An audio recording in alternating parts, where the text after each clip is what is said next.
நான் புகார் கொடுத்தேன், அனுப்பிச்சுட்டு இன்ன வரைக்கும் நீங்கள் நடவடிக்கை எடுக்கலை. ஏங்க சார் ஸ்டேஷனை நடக்கணும்னு சொல்லி புகார் எடுக்கக்கூடாதுன்னு சொல்லி வேலூர் ஸ்டேஷனுக்கு சப்போர்ட் பண்ணிட்டு இருக்கிறீங்களா? சென்னிமலை ஸ்டேஷனுக்கும் வேலூர் ஸ்டேஷனுக்கும் வேளாண்மை ஸ்டேஷனுக்கும் புரியல. என்னங்க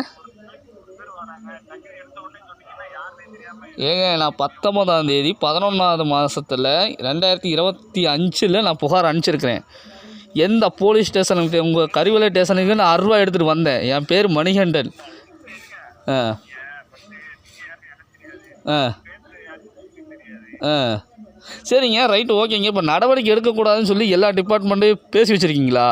நடவடிக்கை எடுத்தால் ஸ்டேஷனெல்லாம் நடக்காமல் போயிடும் அப்படின்னு நினச்சி தலைவி அம்மாவை காப்பாற்றணும், அவங்கள காப்பாற்றணும், இவங்கள காப்பாற்றணும்னு சொல்லி உக்காந்துருக்கிறீங்களா? எப்படிங்க உங்களால் ஒருத்தன் சாவோ வாழ்வோ நான் போராட்டத்தில் இருக்குன்னு தெரியும்.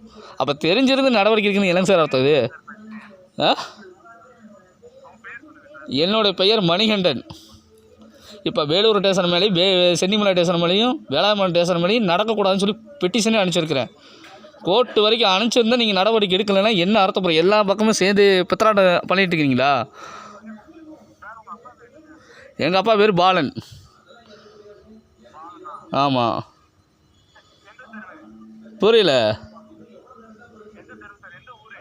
நான் கரூர், என் மனைவி மாரியம்மாள் கரிவளையம்.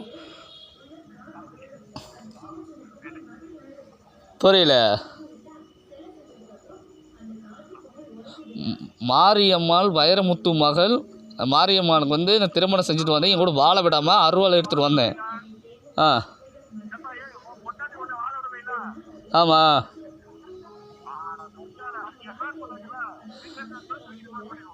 ஆனால் நீங்கள் முதல்ல நேரில் வாங்கடா அம்மாலக்கா.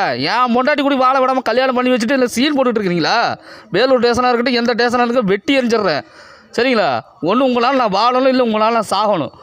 நான் அதுக்கு எவ்வளோ நொண்டு நூலாக உட்காந்துருக்கிறேன். கொஞ்சம் கூட நடவடிக்கை எடுக்காமல் என்ன நினச்சிட்டு இருக்கிறீங்க?